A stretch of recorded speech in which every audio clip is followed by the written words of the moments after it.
ABC News World Headquarters in New York. It's all covered. This is World News Tonight with David Muir. Good evening. We begin tonight with President Trump late today spending more than an hour in the Situation Room with his national security team. President Trump has called for Iran's unconditional surrender amid this growing conflict with Israel. The president saying the U.S. knows where Iran's supreme leader is hiding, but that he doesn't want him to be killed, quote, for now. Members of the president's national security team seen leaving the White House after that meeting this afternoon in the Situation Room. The president returning abruptly last night from the G7 summit in Canada so he could, according to the White House, attend to many important matters. President Trump posted a warning to the 10 million people of Iran's capital saying, quote, everyone should immediately evacuate Tehran with no further explanation. Traffic you can see right there backed up for miles. Tonight, the two sides continuing to trade attacks, Israel releasing video of what they say is their pilots tracking mobile missile launchers through the streets of Iran, taking them out. And tonight, Iran sending missiles just moments ago into Israel. There are growing questions at this hour. What is President Trump, what is the U.S. now considering? ABC's chief White House correspondent Mary Bruce leading us off tonight. Tonight, as Israeli missiles find their targets in Iran, President Trump with this demand to the Iranian regime, unconditional surrender. Adding this threat, we know exactly where the so-called supreme leader is hiding. He is an easy target, but is safe there. We are not going to take him out, kill, at least not for now, saying our patience is wearing thin. Trump has been urging Iran to negotiate a nuclear deal, but now... I should have done the deal. I told him do the deal. So I'm not too much in a mood to negotiate now. Iran has not responded to the president's threats, but their rockets continue to fall on Israel. Our Ian Pannell in Tel Aviv. We just heard the first sound there of an intercept, so we're going to have to disappear. But this is another round of Iranian strikes on Israel. The Iranian army's commander saying the operations carried out so far have merely been warnings for deterrence, and a punitive operation will be executed soon. Israel releasing this video claiming to show Israeli fighter jets tracking Iranian mobile missile launchers through the streets of Tehran before blowing them up. In Tehran, terrified residents racing to escape, traffic gridlocked, and long gas lines after Trump posted this warning, saying everyone should immediately evacuate Tehran with no further explanation. The president today meeting with his national security team in the Situation Room as Israel ups the pressure on the U.S. to intervene militarily to destroy Iran's nuclear program. Only the U.S. has the 30,000-pound bunker buster bomb capable of reaching Iran's deeply buried nuclear site. Trump now weighing his options, saying he's looking for something, quote, better than a ceasefire. What specifically is better than a ceasefire? What are you looking for here? An end. A real end, not a ceasefire. An end. So something that will be permanent. Or giving up entirely. Is that okay, too? All right, so let's get right to Mary Bruce. She's live at the White House tonight. Mary, tonight, obviously, Israel targeting Iran. Iran now retaliating at this hour. The big question this evening with what President Trump said about the supreme leader and President Trump's warning for the people of Tehran to evacuate. The obvious question, if and when the U.S. could play a more direct role in this conflict.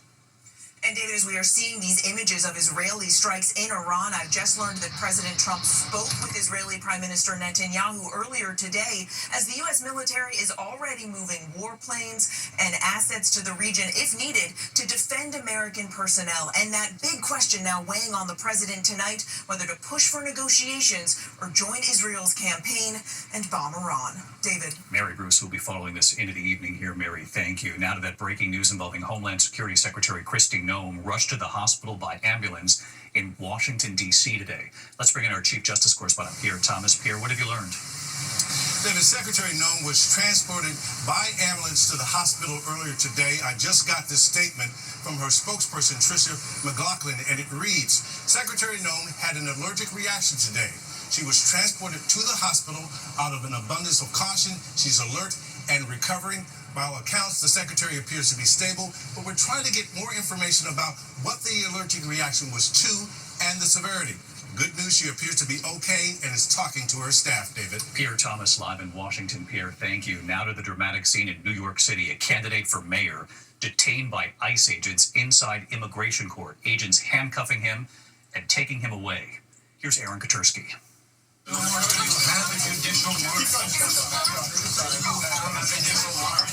1 week before the primary in the race for New York City's mayor, the dramatic scene involving one of the candidates inside immigration court. Where is it? ICE agents pulling Brad Lander, an elected official and Democratic candidate for mayor, through a hallway, pushing him against the wall, locking him in handcuffs. You don't have the authority to arrest U.S. citizens. Sir, you don't have the authority to arrest U.S. citizens. I'm not obstructing. I'm standing right here in the hallway. I asked to see the judicial warrant. Lander had linked arms with a migrant officers were trying to arrest, prying the two men apart. Let's go! Homeland Security officials accused Lander of assault and impeding a federal officer. Federal prosecutors said they're investigating, but late today, Lander walking out free. ICE said you assaulted an officer. I mean, you guys all saw it on video, so you know exactly what happened. And I think probably on advice of counsel, I will not characterize the events. But I certainly did not assault an officer. It comes days after a United States senator was detained in California. Hands up, hands up. I'm Senator Alex Padilla. I have questions for the secretary. Also, I want to talk. Senator Alex Padilla forcibly removed from a press conference as he tried to ask Homeland Security Secretary Kristi Noem about ICE arrests in Los Angeles. Today, Padilla emotional. I was forced to the ground. In his first speech on the Senate floor and issuing this warning. What's happening is not just a threat to California, it's a threat to everyone in every state. These public officials are being detained, David, during an uptick in ICE arrests at immigration courts around the country. David, Aaron Petersky with us again tonight. Aaron, thank you. Next tonight, more than 100 million Americans on alert for severe storms as a powerful system moves through the middle of the country and then right into the Northeast. At least 19 reported tornadoes across 3 states already. Dangerous storms again after dark. 100-mile-an-hour straight-line winds in Wichita. And in West Virginia tonight, the toll now rising from devastating floods there. Now 7 dead, with more rain now on the way. Here's Chief Meteorologist Ginger Zee tonight. Tonight, powerful storms threatening millions after a tornado outbreak across the plains. 100-mile-per-hour straight-line winds slamming parts of Kansas this morning. Last night, gigantic textbook tornadoes tearing across miles of fields and farms. At least 19 reported across Nebraska, Colorado, and Minnesota. Thankfully, no injuries and minimal damage, but it shows what this system can do as it pushes east. Meanwhile, in West Virginia, where a month's worth of rain fell in just 30 minutes this weekend, homes and vehicles washed away. Officials announcing a 7th death. This flood, I've never seen a devastation as like we have. David Patterson is the chief of Triadelphia's volunteer fire department. We have had more structures disappear, gone. People's houses are missing. Mobile homes, people were in them. 5 of the 7 people killed lived in this town, including 19-year-old Travis Creighton. His sister, Shelby, telling ABC he was so funny, full of life, and had a very big heart. So let's bring in Ginger Zee. I know you're tracking these systems as they're on the move yet again tonight, Ginger. Yes, and the one that we'll look at first, David, is the same one that hit over the weekend. It's been really slow to move. It was stationary, and then now it's finally lifting through, but still leaving flood watches for the entire state of West Virginia through tonight. State College down to Roanoke, Virginia, all could see locally up to 5 inches with those training storms. Then the new storm, the one that produced those tornadoes. Already severe thunderstorm watches in the high plains. Denver's also included, parts of Wyoming. Tornado watch. Wichita down through northern Oklahoma and into the panhandle of Texas. Now let's time it out because it's not just the tornadoes we've already seen, 4 reported so far, but this damaging and destructive wind that will power through after the sun sets. David, that's a level 4 out of 5 tonight. Tomorrow it's a level 3 out of 5, and then the East Coast gets it on Thursday, David. All right, another unsettling night ahead, Ginger. We'll see you first thing in the morning on GMA. Thank you. Next tonight here, we have new reporting on that suspect who showed up at the door, authorities say, in a realistic latex mask, disguised as an officer, shooting lawmakers. Alleged gunman Vance Bolter, a husband and father, and what we now know. And tonight, the Utah senator deleting his posts now after what he said after those lawmakers were targeted and shot. Here's Faith Abube. This is surveillance image of the man who police say wore a realistic latex mask and is responsible for the politically motivated assassination of former State House Speaker Melissa Wortman and her husband Mark and their beloved family dog Gilbert. The suspect also shooting State Senator John Hoffman and his wife Yvette. They're recovering from gunshot wounds.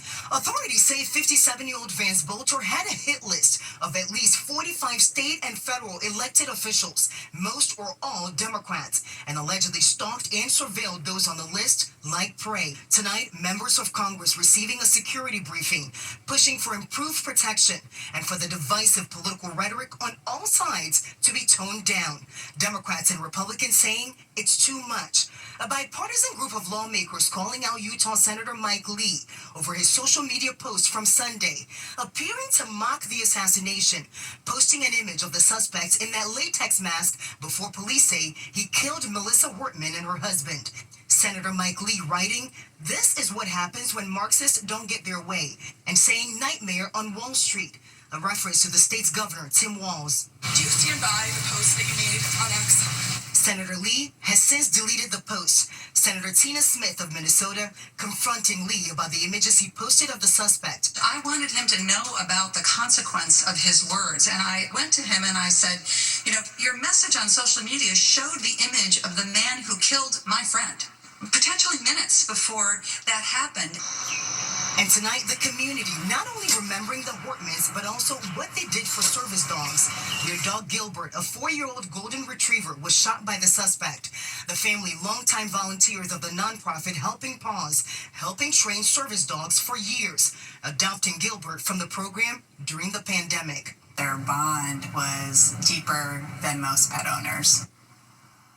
The Wortmans were survived by 2 children who say their parents left behind an incredible legacy of dedication to this community. And David, that community will honor them right here at the state capitol with a vigil tomorrow night. David. Just a horrible story all the way around. So glad you pointed out what they did for service dogs in that community as well. Faith, thank you.